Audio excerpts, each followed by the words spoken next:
जो आज की मंत्रिमंडल की बैठक में भ्रष्टाचार निरोधक ब्यूरो, जो एंटी करप्शन ब्यूरो का नाम बदलकर राज्य सतर्कता एवं भ्रष्टाचार निरोधक ब्यूरो हरियाणा किया गया है, उसको मंजूरी दी गई है। और भूमि जो ई भूमि पॉलिसी 2025 को भी मंजूरी दी गई। जो भूमि खरीद नीति है, बैठक में विकास परियोजनाओं के लिए सरकारी विभागों, बोर्ड एवं निगमों तथा सरकारी कंपनियों को स्वेच्छा से दी जाने वाली भूमि खरीद नीति 2025 को मंत्रिमंडल ने मंजूरी दी है। भूमि के एकत्रीकरण के लिए एग्रीगेटर को भी प्रोत्साहन देने तथा ऑनलाइन पोर्टल के माध्यम से उनके पंजीकरण से संबंधित प्रावधानों को इस नीति में शामिल किया गया है। और इस नीति में जो भूमि मालिक है, अपनी भूमि की स्वयं पेशकश करके और उसका अधिकतम मूल्य प्राप्त कर सकते हैं। और नीति में विभिन्न प्रावधान भी इसमें किए गए हैं कि भूमि मालिक अपने हिस्से की आंशिक या पूर्ण रूप से उसको बेच सकता है।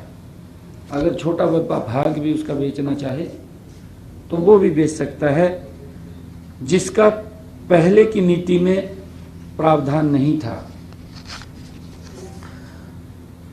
अब ये भी निर्णय किया गया है कि सड़क परियोजनाओं के लिए, क्योंकि कई बार ये भूमि के ऊपर हम भूमि खरीदते हैं और बीच में कुछ जमीन का टुकड़ा रह जाता और नहीं मिल पाती। मंत्रिमंडल ने निर्णय किया है कि जो NHAI की नीति है, सड़क की परियोजना के लिए भूमि के अधिग्रहण करने की जो NHAI की नीति है, उस मॉडल को अपनाने पर विचार किया जाएगा। इसके ऊपर भी वो चर्चा हुई है। इसके अलावा प्रस्तावित भूमि तक 5 क्रम का जो पहुंच मार्ग है, अप्रोच रोड है, वो सुनिश्चित करने का प्रावधान भी किया गया है। एग्रीगेटर को सुविधा शुल्क लेन देन की लागत 1% तथा 2 किस्तों में वो दिया जाएगा। ये निर्णय इसमें किया गया है। एग्रीगेटर 70% या उससे अधिक जमीन इकट्ठा करके 1,000 रुपये से 3,000 रुपये प्रति एकड़ की प्रोत्साहन राशि उसको दी जाएगी।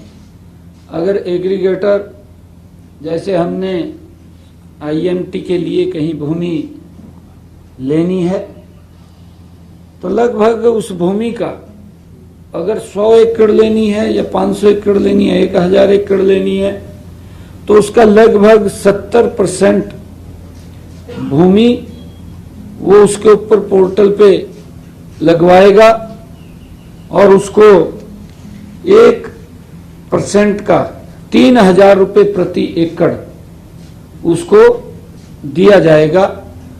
और 70% तक, जब तक वो इसको अपलोड करेगा, तब तक वो 100 एकड़ तक, क्योंकि उसने घूम करके वो लगवाना होता है, 100 एकड़ तक उसका पहले फर्स्ट किस्त में दिया जाएगा।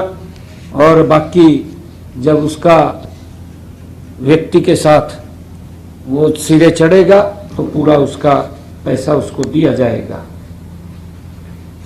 मंत्रिमंडल में यह भी निर्णय किया गया कि भारत सरकार के विभाग एवं निकाय भी अपनी विकास परियोजनाओं के लिए इस नीति के तहत भूमि खरीद की प्रक्रिया को अपना सकते हैं। ई भूमि की इस पॉलिसी के तहत वो अपना सकते हैं, ये भी निर्णय किया गया है। मंत्रिमंडल में ये भी निर्णय किया गया है कि जो बैठक में हरियाणा सिविल सेवा नियम 2016 में संशोधन को मंजूरी दी गई है, जिन कर्मचारियों की मृत्यु पर परिजनों को एक बड़ी राहत इसमें मिलेगी। मृतक कर्मचारियों के परिवार को 2 साल की आवास सुविधा वो सुनिश्चित की गई है, क्योंकि जो कर्मचारी सर्विस में होता था और उसके पास सरकारी आवास होता था, अगर दुर्घटना हो जाती थी तो परिवार को दिक्कत आ जाती थी, तो उसको 2 साल के लिए सुनिश्चित किया है। सेवा के दौरान किसी सरकारी कर्मचारी की अगर मृत्यु होने पर अब मृतक परिवार को आवास भत्ता ये 2 वर्ष की अवधि के लिए मिलेगा, जो पहले 1 साल के लिए मिलता था। इसके अलावा परिवार लाइसेंस शुल्क का भुगतान करके 2 वर्ष की अवधि के लिए सरकारी आवास को रख सकता है। ये इसमें उसको प्रावधान किया गया है, जो ये पहले 1 साल के लिए रख सकता था। मंत्रिमंडल में यह भी निर्णय किया गया है कि जो हमारे सेवानिवृत्त कर्मियों को वित्तीय राहत देने के लिए निर्णय किया गया है। बैठक में हरियाणा सिविल सेवा नियमों में संशोधन को भी मंजूरी दी गई है और ये नियम 19 जुलाई 2016 से प्रभावी माने जाएंगे। सेवानिवृत्ति के समय सरकारी कर्मचारियों द्वारा आवंटन की गई पेंशन की राशि को सेवानिवृत्ति की तिथि से 15 वर्ष पूर्ण होने पर ये पुनः बहाल कर दिया जाएगा। जो पहले 15 साल तक जब तक ब्याज सहित उस पेंशन राशि की रिकवरी हो जाए तब तक वो कटौती का प्रावधान था। यह निर्णय पेंशन के लंबे समय से चली आ रही मांगों के अनुरूप लिया गया है और इसका उद्देश्य सेवानिवृत्त कर्मचारियों को अधिक वित्तीय सुरक्षा प्रदान करना है, क्योंकि कर्मचारियों की जो ये पेंशन थी पहले ये 15 साल तक वो थी, अब इसको 15 साल तक और उसके आगे भी था, परंतु अब इसको 15 साल तक सुनिश्चित किया है। कर्मचारियों के लिए एकीकृत पेंशन योजना उसको भी जो यूपीएस उसको भी लागू को मंजूरी दी गई है। हरियाणा के कर्मचारी जो वर्तमान में न्यू पेंशन स्कीम में शामिल हैं उनको भारत सरकार की तर्ज पर यूपीएस का भी ऑप्शन देने का फैसला मंत्रिमंडल ने किया है। यह एक ऐतिहासिक कदम है और यह योजना 1 अगस्त 2025 से ये प्रभावी होगी। यूपीएस में सेवानिवृत्ति के समय आखिरी के 12 महीने के औसत वेतन का 50% पेंशन मिलेगी। कर्मचारी की मृत्यु के उपरांत परिवार को भी पेंशन मिलेगी। 10 या अधिक वर्ष की सेवा पूरी करने के बाद प्रति माह 10,000 रुपए का न्यूनतम गारंटी पेंशन मिलेगी। ये फैसला किया गया है। इस निर्णय से 1 जनवरी 2006 या उसके बाद सरकारी सेवा में आए 2 लाख से अधिक कर्मचारियों को सुनिश्चित पेंशन का लाभ मिलेगा। इस योजना का उद्देश्य सरकारी कर्मचारियों को सुनिश्चित पेंशन, पारिवारिक पेंशन प्रदान करना है। नई एकीकृत पेंशन योजना यूपीएस के तहत 25 साल की सेवा पूरी कर चुके राज्य सरकार के कर्मचारियों को सेवानिवृत्ति से पहले 12 महीने के दौरान प्राप्त औसत मूल वेतन का 50% पेंशन मिलेगी। कर्मचारियों के पास यूपीएस या एनपीएस योजना को जारी चुनने का विकल्प होगा। मंत्रिमंडल में यह भी निर्णय किया गया है कि जो हमारी महिला कर्मचारियों को जो अतिरिक्त अवकाश का लाभ देने की मैंने अंतर्राष्ट्रीय महिला दिवस के अवसर पर पंचकुला में यह घोषणा की थी कि महिला कर्मचारियों के लिए आकस्मिक अवकाश बढ़ाए जाएंगे।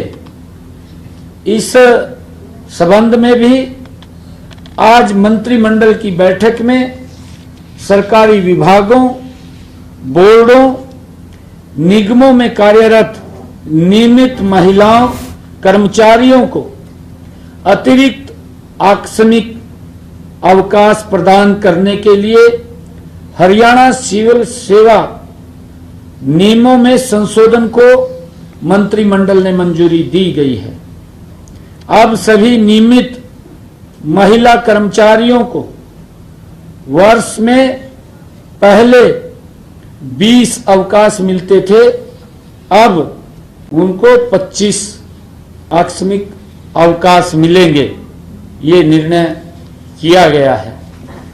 इसके अलावा जो हमारे हरियाणा कौशल रोजगार निगम की महिला कर्मचारियों को भी 1 दिन का अतिरिक्त अवकाश मिलेगा। ये भी निर्णय मंत्रिमंडल की बैठक में किया गया है। मंत्रिमंडल की बैठक में सरकारी सहायता प्राप्त महाविद्यालयों के कर्मचारियों के विकलांग बच्चों को पारिवारिक पेंशन का लाभ मिले, उसको भी मंजूरी दी गई है। बैठक में हरियाणा संबद्ध महाविद्यालय नियमों में संशोधन किया गया है। अब सरकारी सहायता प्राप्त महाविद्यालयों के कर्मचारियों के जो मानसिक या शारीरिक रूप से विकलांग बच्चों को पारिवारिक पेंशन का लाभ मिलेगा, इसको भी आज मंत्रिमंडल ने मंजूरी दी है। मंत्रिमंडल ने आज ये भी निर्णय किया है कि हरियाणा रेशनलाइजेशन कमीशन की सिफारिशों को सैद्धांतिक मंजूरी वो दी गई है। सरकार ने विभागों की कार्यप्रणाली में सुधार और सेवा वितरण में पारदर्शिता बढ़ाने के लिए 28 मार्च 2023 को रेशनलाइजेशन कमीशन का गठन किया गया था। रेशनलाइजेशन कमीशन ने 16 विभागों की रिक्वायरिंग के लिए रिपोर्ट वो पिछले दिनों सरकार को सौंपी थी। आज इस बैठक में शहरी स्थानीय निकाय विभाग, खनन एवं भू विज्ञान विभाग तथा बागवानी विभागों की रिपोर्ट को सैद्धांतिक मंजूरी दी गई है। रिपोर्ट में मुख्य रूप से पदों को हटाना, पदों के नाम बदलना, नए पद सृजित करना ये शामिल है। वर्तमान में शहरी स्थानीय निकाय विभाग में 31,533 पद स्वीकृत हैं। अब नए पद सृजित होने के बाद ये रैशनलाइजेशन के बाद अब पदों की संख्या 36,381 होगी। इसी प्रकार विभाग की अनुशंसा पर सफाई कर्मचारियों के सभी पदों में कोई कटौती नहीं की गई है और इसी प्रकार रैशनलाइजेशन कमीशन ने खान एवं भू विज्ञान विभाग में भी 216 नए पद सृजित करने की सिफारिश की है, जिसको मंत्रिमंडल ने मंजूरी दी है। रिपोर्ट में आईटी आधारित निगरानी और संचालन को बढ़ावा देने की बात कही गई है, जिससे खनन कार्यों में पारदर्शिता और नियंत्रण बेहतर होगा। यह पुनर्गठन खनन उद्योग की वर्तमान चुनौतियों और भविष्य की जरूरतों को ध्यान में रखते हुए ये किया गया है, ताकि राज्य राजस्व और संसाधनों का बेहतर उपयोग कर सके। इसके अलावा बागवानी विभाग में भी लगभग 1100 नए पद सृजित करने की सिफारिश की गई है। इस प्रकार पदों की संख्या बागवानी विभाग में 2111 हो जाएगी। रिपोर्ट में आईटी आधारित निगरानी और संचालन को बढ़ावा देने की बात कही गई है, जिसमें खनन कार्यों में भी पारदर्शिता और बेहतर नियंत्रण होगा। और इसी प्रकार मंत्रिमंडल में यह भी मंजूरी दी गई है कि जो युद्ध में हताहतों के आश्रितों को अनुकंपा के आधार पर नौकरी देने का निर्णय किया गया है। आज की मंत्रिमंडल की बैठक ने 8 शहीदों के आश्रितों को सरकार की नीति के अनुसार अनुकंपा आधार पर युद्ध में हताहत हुए सैनिक, अर्धसैनिक के आश्रित मृतक के पद आधार पर ग्रुप बी, सी या डी पदों पर नियुक्ति के लिए पात्र हैं। इनमें श्री हरपाल सिंह, सिपाही जिले सिंह, ये इनके हरपाल सिंह सन ऑफ श्री सिपाही जिले सिंह और दूसरे हैं श्री संदीप गौतम के भाई कांस्टेबल सुजीत कुमार, ये बीएसएफ के हैं। हरपाल सिंह आर्मी सेना के हैं और कुमारी ममता ये बेटी है कांस्टेबल रोहतास कुमार, बीएसएफ से है। और कुमारी रीतू ये बेटी है कांस्टेबल दिलबाग सिंह, बीएसएफ। और सोनू यादव लाश नायक जो रामजस यादव हैं सीआरपीएफ से। श्री तरुण सन ऑफ सिपाही भूपेंद्र सिंह, ये सेना से हैं। श्री नागेंद्र सन ऑफ हवलदार राम कुमार, ये सेना से हैं, आर्मी से हैं। और शहीद देवेंद्र भाटी के भाई श्री भगत सिंह, इनको अनुकंपा के आधार पर ये नौकरी देने का निर्णय मंत्रिमंडल ने किया है।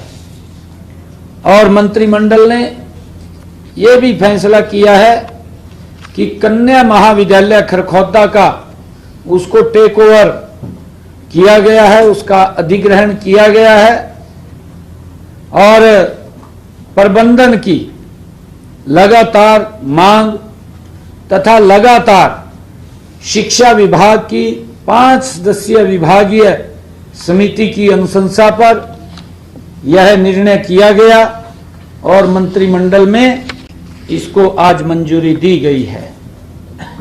मंत्रिमंडल में डिपार्टमेंट ऑफ फ्यूचर बैठक में डिपार्टमेंट ऑफ फ्यूचर की स्थापना को भी मंजूरी दी गई है।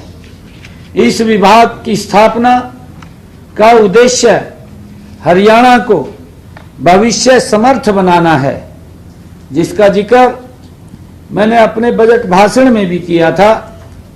यह विभाग हरियाणा की विजन 2047 नीति के अनुरूप $1 ट्रिलियन की अर्थव्यवस्था और समावेशी विकास के लक्ष्य को साकार करने के लिए दीर्घकालिक रणनीति पहलों और समेकित नीति निर्माण के लिए नोडल एजेंसी के रूप में कार्य करेगा। यह विभाग AI, रोबोटिक्स और डिजिटल स्किल पर फोकस करेगा। स्टार्टअप्स, नवाचार और स्मार्ट शहरों के लिए भी खास रणनीति बनाने पर विभाग ये काम करेगा। मंत्रिमंडल की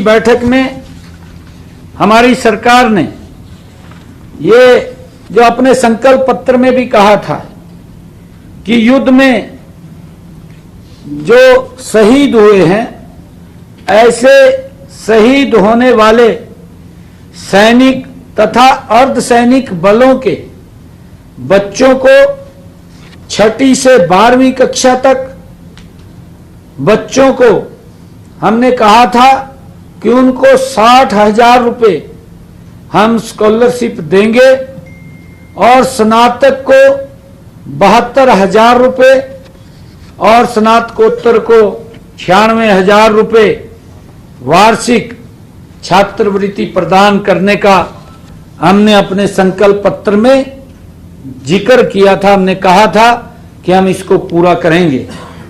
मुझे खुशी है क्योंकि इस संकल्प पत्र को जो हमने वायदा किया था, एक वायदा और इसके अंदर आज जुड़ गया है। आज इसको हमने पूरा कर दिया है। आज मंत्रिमंडल ने इस छात्रवृत्ति योजना को स्वीकृति प्रदान की गई है।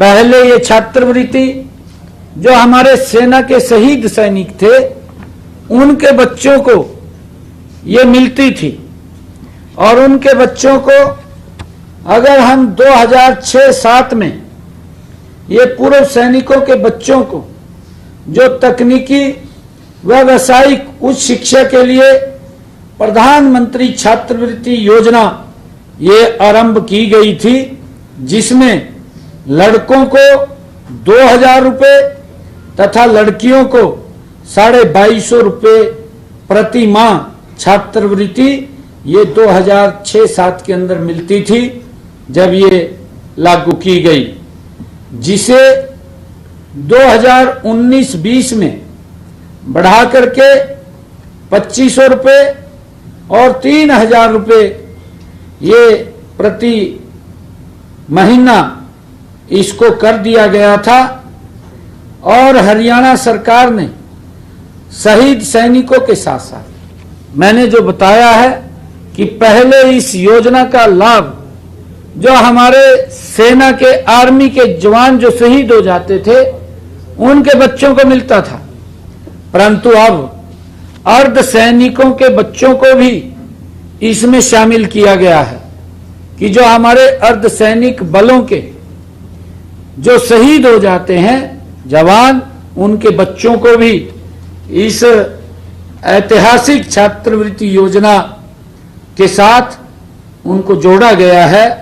अब जैसे मैंने बताया है कि हमने अपने संकल्प पत्र में जो कहा था कि अब जो मंत्रिमंडल ने मंजूरी दिया है, अब 6ठी से 12वीं तक के कक्षा के बच्चों को 60,000 रुपये और स्नातक के बच्चों को 72,000 रुपये, स्नातकोत्तर के बच्चों को 96,000 रुपये वार्षिक ये छात्रवृत्ति दी जाएगी।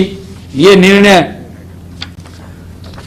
मंत्रिमंडल की बैठक में लिया गया है।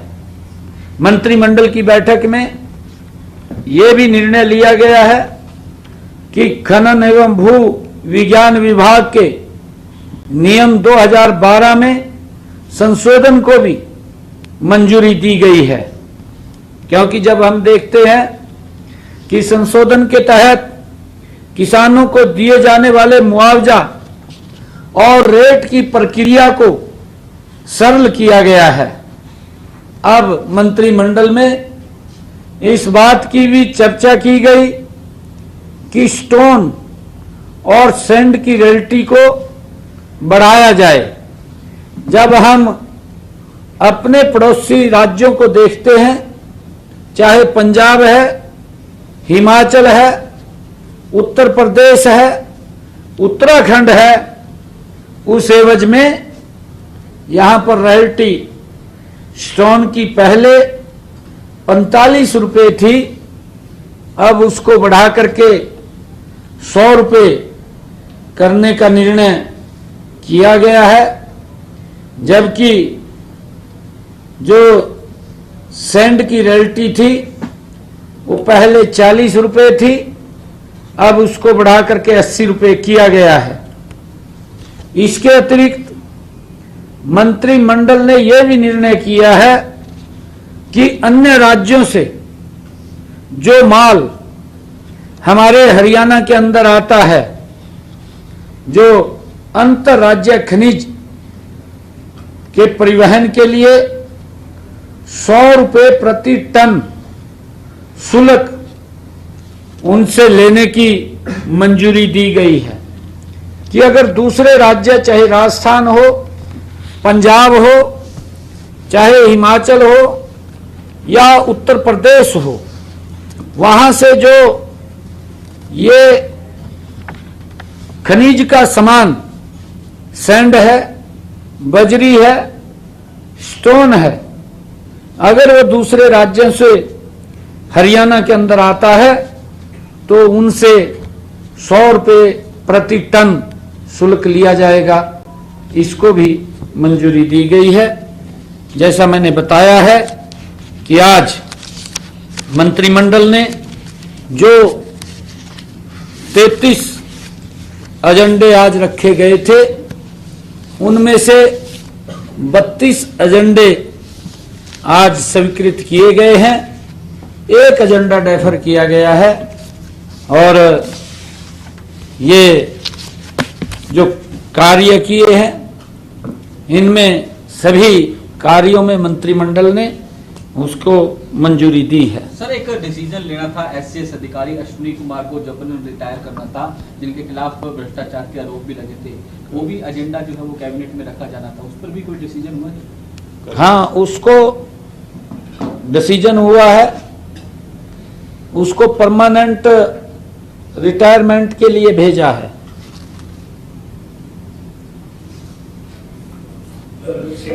दो विषय राजमंत्री की बात बताई गई हैं, दो विषय पिछले 3-4 दिन से हरियाणा के संदर्भ में महत्वपूर्ण है। जो आपके बयान है उसके बाद बहुत बड़ी कार्रवाई हुई है गैंगस्टर्स के खिलाफ लैंडलॉर्ड को स्थिति को ठीक रखने के लिए, और आपने प्रभु जीतने से कहा, पहले कहा था कि पुलिस को छूट दे दिए, फिर दोहराया, उसके बाद 2-3 जिनमें काफी गैंगस्टर्स भी पकड़े गए हैं, काउंटर्स में को पकड़ा गया है। और कल लाटवा में आपने फिर एक और घोषणा दोहराई है कि 7,500 रुपये डी के कर्मचारियों को अभी भर्ती हम बिल्कुल जल्दी हम निकल वाली है, और कुछ ग्रुप सी के कर्मचारियों को भी हम जल्दी एप्लीकेशन भेजेंगे, जिसके लिए सीटीए भी होना है।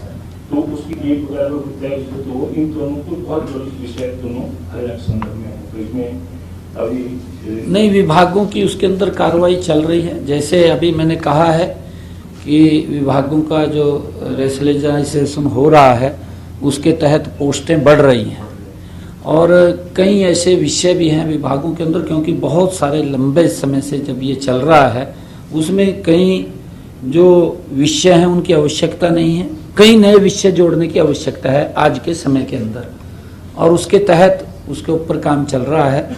क्योंकि सभी विभागों से ये भी जानकारियाँ एकत्र की जा रही हैं कि आपके यहाँ कितनी कितने और पोस्टें वो खाली हैं, उनको ताकि शीघ्र एडवर्टाइजमेंट करके भरा जाए, और उसको लेकर के मैंने कल ये कहा था।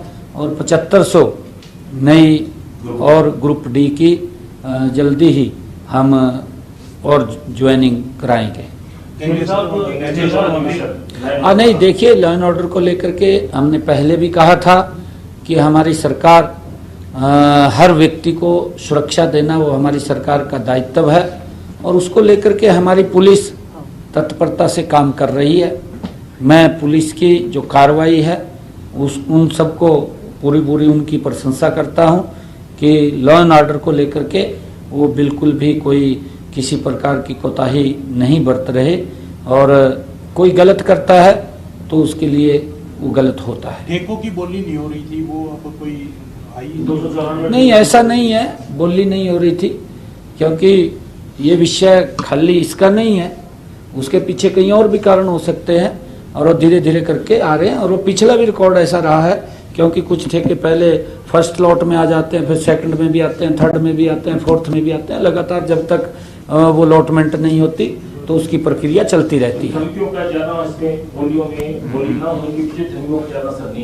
नहीं, ऐसा नहीं मानते। उसमें अगर कोई इस प्रकार की बात करता है तो वो ऐसा उसका विषय नहीं है, परंतु उसके अंदर कई और भी कारण हो सकते हैं, और उन कारणों के कारण लगातार क्योंकि चल रहा है। भ्रष्टाचार पर आपकी सरकार सख्त है। एक पिछले दिनों पंचकुला के नगर निगम से 30 करोड़ के घोटाले का मामला सामने आया, तो आप पहले भी कार्रवाई करते रहे भ्रष्टाचार पर, तो इस पर कोई एक्शन लिया जाएगा?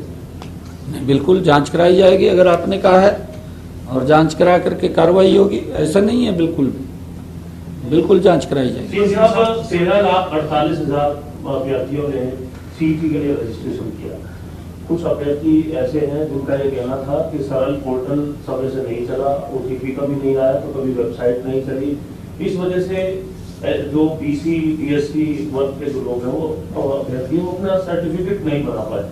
हाई कोर्ट में भी कुछ पहुंचे, उनका कहना है कि ये सरल पोर्टल चला करके कुछ और मौका जो है वो दिया जाए रजिस्ट्रेशन को लेकर के। इस पर क्या लगता है कि आपके मार्फत अभ्यर्थियों को कोई मैसेज आप देना चाहिए? नहीं, देखिए, मैं ये कहना चाहता हूँ, क्योंकि जब पिछला सीटी का पेपर हुआ था उसमें लगभग 11 लाख के करीब में रजिस्ट्रेशन था, और अब ये 13,48,000 रजिस्ट्रेशन हुआ है, जिसमें हमने देखा है कि हमारे बच्चों ने सरल पोर्टल पे ही 3 लाख बच्चों ने, बीसी बी और बीसीए के बच्चों ने अपना सर्टिफिकेट डाउनलोड करके अप्लाई किया है। 3 लाख ऐसी बच्चों ने सरल पोर्टल से अपना सर्टिफिकेट डाउनलोड करके उन्होंने अप्लाई किया है, और इसके बाद भी हमने ये कहा है कि जो बच्चे अपना सर्टिफिकेट डाउनलोड नहीं कर पाए, क्योंकि साइट के ऊपर बड़ा दबाव हो जाता है और उसके कारण स्लो हो जाती है और डाउनलोड नहीं कर पाए, पेपर वो देंगे, जब तक रिजल्ट आएगा तो दुरुस्त कर लेंगे अपने उसको। इस करेक्शन का मौका दिया करेक्शन का मौका बिल्कुल देंगे, करेक्शन का मौका देंगे बिल्कुल। सीएम साहब, एक एचएयू का मामला सामने आया और एचएयू में लगातार काफी दिनों तक धरना भी चल रहा है और अभी भी कल हालांकि ये खबर आई कि समझौता हो गया आपस में, लेकिन फिर भी शाम तक छात्र बोले कि फिर से धरना दे रहे हैं। कोई मामला वो छोटा होगा? नहीं, देखिए, मैं छात्रों से ये कहना चाहूँगा, क्योंकि बच्चे हम सब के हैं और आप पढ़ाई करें,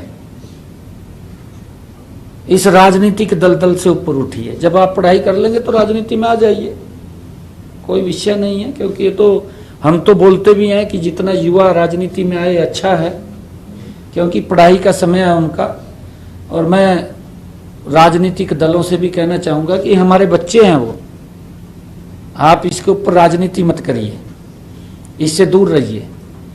क्योंकि अगर बच्चों की कोई ग्रीवेंस थी, हमने उसको दुरुस्त किया है, उनकी सारी बातें मानी है। अगर किसी ने वहाँ गलती की है उसके खिलाफ कार्रवाई भी की है, क्योंकि बच्चे हमारे हैं और हम बच्चों के उज्जवल भविष्य की कामना करते हैं कि बच्चे पढ़ें और अपने माँ बाप का, अपने प्रदेश का, अपने क्षेत्र का नाम ऊंचा करें। मैं ये अपील करना चाहूँगा। और जो राजनीतिक दल वहाँ जाकर के उकसाने का काम कर रहे हैं, वो उन बच्चों को जरूर राहत दें, मैं ये कहना चाहूँगा।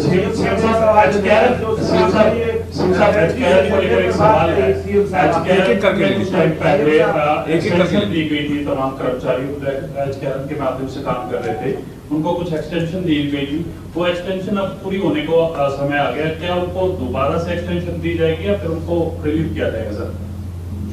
नहीं, अभी समय समय के ऊपर वो निर्णय लेते हैं, कोई ऐसा नहीं है। समय समय के ऊपर निर्णय, जैसा भी विषय आता है वैसा। नहीं, सीटी को लेकर के पूरी तैयारी है। हमने जो अभी सभी जो हाँ सेंटर्स हैं उनकी, हाँ उनकी चेकिंग चल रही है, उनके अंदर। नहीं, हमारी कोशिश है कि हम जल्दी ही उसको करा दें, हमारी जल्दी ही कोशिश है। कर्मचारी लगातार कहते हैं कि वो एसओपी जारी नहीं हुई कोई इस बार। Thank you.